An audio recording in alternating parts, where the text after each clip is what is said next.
மணப்பாறை மாடு கட்டி மாயவரா ஏறு பூட்டி வயக்காட்ட உழுது போடு செல்லக்கண்ணு. உங்கள் சத்யாவில் இப்பொழுது ஆடி அதிரடி தள்ளுபடி.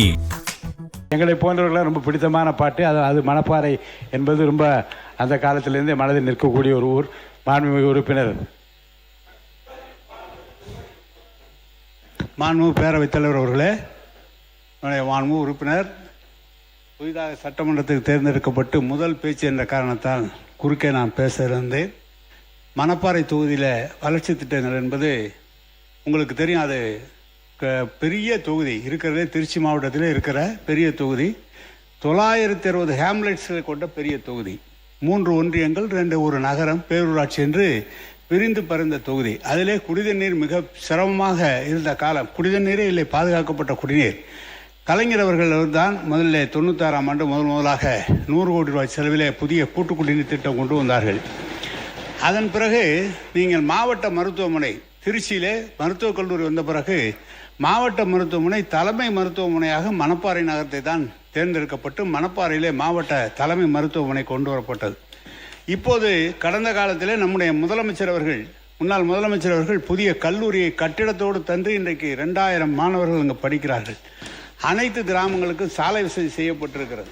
அதை காட்டிலும் இப்போது புதிதாக குடிநீர் பற்றாக்குறை என்பது 100 கோடியிலே போடப்பட்டு அது முடியாத காரணத்தால் நம்முடைய முன்னாள் முதலமைச்சர் அவர்கள் 1800 கோடி ரூபாயிலே புதிய கூட்டு குடிநீர் திட்டம் ஒன்று மணப்பாறை குளித்தரை இணைத்து ஒரு கூட்டு குடிநீர் திட்டம் நிறைவேற அதுக்காக எல்லா திட்ட அறிக்கைகளும் தயாரிக்கப்பட்டு ஜல்ஜீவனிலே அதுக்காக அனுமதி தரவில்லை. மத்திய ஒன்றிய அரசு ஜல்ஜீவன் அனுமதி தரவில்லை. தந்திருக்குமானால் முழுமையாக பாதுகாக்கப்பட்ட குடிநீர் வழங்கப்பட்டிருக்கும். அதை காட்டிலும் 1700 கோடி 1700 ஏக்கரில் அவர் தான் சொன்னார் சிப்காட் உருவாக்கப்பட்டிருக்கிறது என்று. அந்த சிப்காட்டிலே கடந்த கால ஆட்சியில் 5000 பெண்களுக்கு வேலை தருவதற்காக ஜிங்க்வின் என்ற ஒரு நிறுவனம், அமெரிக்காவுடைய நிறுவனம், அங்கு வருவதற்கான முழு கையெழுத்தும் ஆற்றப்பட்டு நிறைவேற்றப்பட்டு இருக்கிறது. எனவே எல்லா பணிகளையும் அந்த பகுதிக்கு ஒரு சின்ன ஆலோசனை தான். இந்த ஜன் பிக்கு ஜன் ஜிக்கு இதெல்லாம் கொஞ்சம் தமிழாக்கம் செய்து அதுக்கு என்ன அர்த்தம் என்பதோடு சொல்லக்கூடிய நிலைமை அரசு உருவாக்க வேண்டும் என்ற கோரிக்கை. அதுக்கு பேரே அதான். அது சிப்காட்டும் சிட்கோவும் வந்திருக்கிறது. இன்னும் சொல்ல போனால் வேலை வாய்ப்பை உருவாக்குகிற பணியும் சாலை வசதிகளும் அதே போல பேருந்துகள்லாம் முழுமையாக தரப்பட்டிருக்கு. ஏதோ ஒரு சில இடங்களில் இல்லாமல் கூட இருக்கிறாங்க. 960 ஹேம்லெட்ஸ் இருக்குது.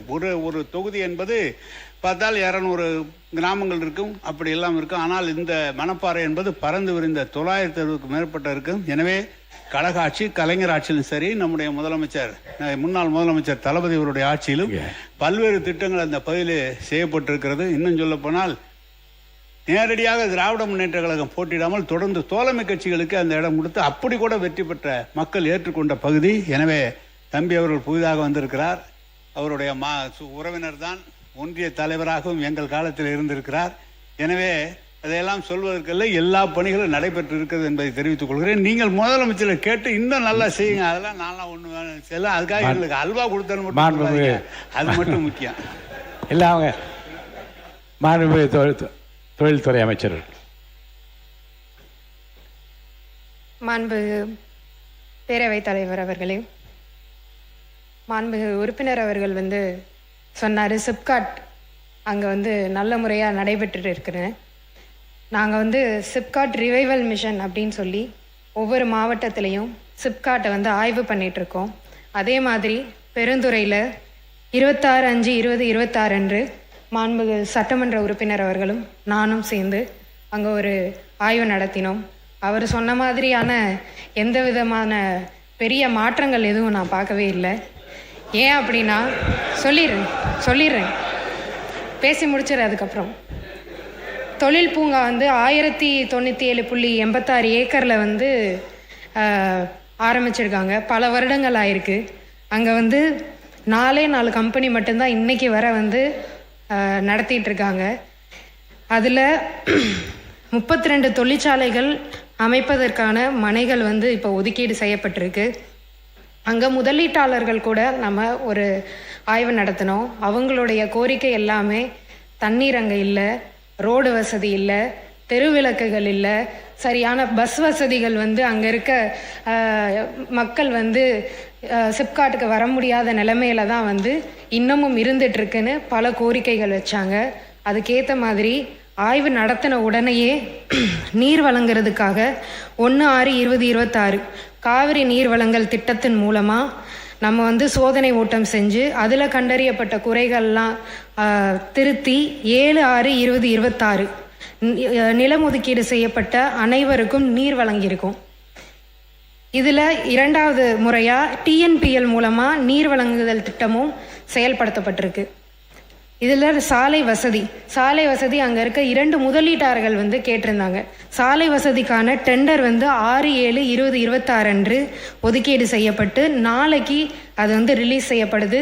இதன் மூலமாக அங்கே இருக்க சாலை வசதிகளும் செய்யப்படுது. இது மட்டும் இல்லாமல் அங்கே இருக்க தெருவிளக்குகளும் இதே ஒதுக்கீட்டில் வந்து செய்ய போகிறோம். பேரவையின் அனுமதியுடன் அலுவல் நேரம் நீட்டிக்கப்படுகிறது. மாண்புமிகு அமைச்சர் பேசலாம். இதை தவிர அங்கே இருக்க ஒரு பெப்சிகோ நிறுவனம் பல ஆண்டுகளாக டிடிசிபி அனுமதி இல்லாமல் இருந்துட்டு இருந்துச்சு. அவங்களுக்கு உடனடியாக நம்ம இன்னைக்கு பண்ணி கொடுத்துருக்கோம். இதை தவிர பேருந்து வசதி இல்லை அப்படின்னு சொல்லி பொதுமக்களும் வந்து கேட்டிருந்தாங்க. சிப்காட்டுக்கு வரவே முடியலை அப்படின்னு சொல்லி. அப்போ தான் லோக்கலில் இருக்க ஜாப் ஆப்பர்ச்சுனிட்டி அதிகமாகும். அதுக்கான வசதிகளும் ஏற்படுத்தி தருவதற்காக டிஎன்எஸ்டிசிக்கு வந்து கடிதம் எழுதி அதுக்கான சேவைகளும் நம்ம இப்போ வந்து தொடங்கியிருக்கோம். இதை தவிர அங்கே இருக்க அங்கே வந்து சிசிடிவி கேமராவே கிடையாது. அதுக்கான வசதிகளும் வந்து ஏற்படுத்தியிருக்கோம். இதை விட என்ன இதுன்னு பார்த்தீங்கன்னா அங்கே துணை மின் நிலையமே கிடையாது. எலக்ட்ரிசிட்டி அங்கே இருக்க தொழில் முதலீட்டாளர்கள் கேட்குறது எல்லாமே துணை மின் நிலையம். அதாவது எலக்ட்ரிசிட்டி இல்லாமல் எப்படி ஒரு தொழில் வந்து நம்ம ஆரம்பிக்க முடியும்? அதுக்காக தொழிற்சாலைகள் எதிர்கால மின் தேவையை கருதி 110 கிலோவாட் துணை மின் நிலையம் அமைப்பதற்கு தேவையான நிலம் அடையாளம் வந்து கணக்கெடுக்கப்பட்டு இப்போது அதுக்கான தானப்பத்திரமும் நம்ம பதிவு செய்யப்பட்டிருக்கு. இத்தனை குறைகளும் இருக்கிற ஒரு சிப்காட் அது. மணப்பாறை இது வந்து இங்கே மட்டும் கிடையாது, பல இடத்துல சிப்காட் இதே நிலைமையில தான் இருக்குது. போய் பார்த்தீங்கன்னா பொட்டல் காடாக தான் இருக்குது. நிலம் மட்டும் வாங்கி ஒதுக்கீடு வச்சுருக்காங்க. ஆனால் இங்கே தொழில்கள் எதுவுமே இன்னும் வரவே இல்லை. இங்கே இருக்க சட்டமன்ற உறுப்பினர், நம்ம தருமபுரியில் இருக்கிற சட்டமன்ற உறுப்பினர் அவர்களே வந்து அதை வந்து ஏற்றுப்பாங்க. அப்படிப்பட்ட நிலைமை இருக்குது. அதையெல்லாம் மாற்றி முதல் ஆய்வு பண்ணோம். அதுக்கான டெண்டர்களையும் விட்டு அதுக்கான வசதிகளையும் இப்போ நம்ம மாண்புமிகு முதலமைச்சர்கள் மூலமாக பண்ணிகிட்ருக்கோம். மாண்புமிகு உறுப்பினர் தமீமுன் அன்சாரி அவர்கள்.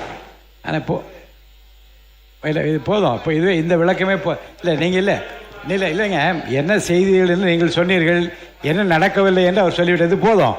அடுத்து மாண்பு உறுப்பினர் தமீமுன் அன்சாரி உட்காருங்க. அண்ணா மாண்பு உறுப்பினர் உட்காருங்க. மாண்பு உறுப்பினர் தமீமுன் அன்சாரி பேசுங்க. போதும் பேசுங்க. குடிதண்ணீர் வந்து நம்முடைய இண்டஸ்ட்ரீஸ் மினிஸ்டர் சொன்னாங்க, குடிதண்ணீர் நாங்கள் கொண்டு வந்து கொடுத்துட்டோன்னு சொன்னாங்க. கிட்டத்தட்ட ஒரு 90 நாளையில் அவ்வளோ பெரிய திட்டத்தை நிறைவேற்றக்கூடிய நல்ல அமைச்சர் தான். ஏன்னா நாங்கள் ஏற்பாடு செய்யாமல் அந்த குடிதண்ணீர் நீங்கள் 90 நாள் அங்கே கொண்டு வந்திருக்க முடியாது. இன்னும் பொன்னண்ணையாரை பற்றி நம்முடைய அமைச்சர் சட்டமன்ற உறுப்பினர் சொன்னார். பொன்னண்ணையார் டேமை உருவாக்குனதே கலைஞர். அதுவும் காவிரியிலேருந்து கொண்டு வந்து தண்ணி கொடுக்கணும்னு சொல்கிறீங்க. காவிரியிலேருந்து தண்ணீர் கொடுத்தோம்னா அதனுடைய வரைபடம் பூலோக வரைபடம் பார்த்தீங்கன்னா அந்த மணப்பாறை பகுதியில் ஒரு பகுதி மட்டும் தான் தண்ணி பாய், எல்லா இடத்துக்கும் தண்ணி போகிறதுக்கு வழி இல்லை. இதெல்லாம் கடந்த கால உண்மை. நீங்கள் வந்து 90 நாளைக்குள்ளே எல்லா வசதியும் செஞ்சு கொடுத்தா ரொம்ப சந்தோஷம் தான், மகிழ்ச்சி. மாண்பு உறுப்பினர் மாண்பு அமைச்சர் பேசுகிறீங்களா? மாண்பு பேரவைத் தலைவர் அவர்களே, இதற்காக தான் நான் மறுபடியும் சொன்னேன். டிஎன்பிஎல்ல இருந்து 2வது முறையாக அந்த 2வது கட்ட நிலையாக நீர்நிலை அது மூலியமாகவும் தரப்போகிறோம் அப்படின்னு நான் சொல்லியிருந்தேன். நன்றி. மாண்பு உறுப்பினர் தமீமுன் அன்சாரி.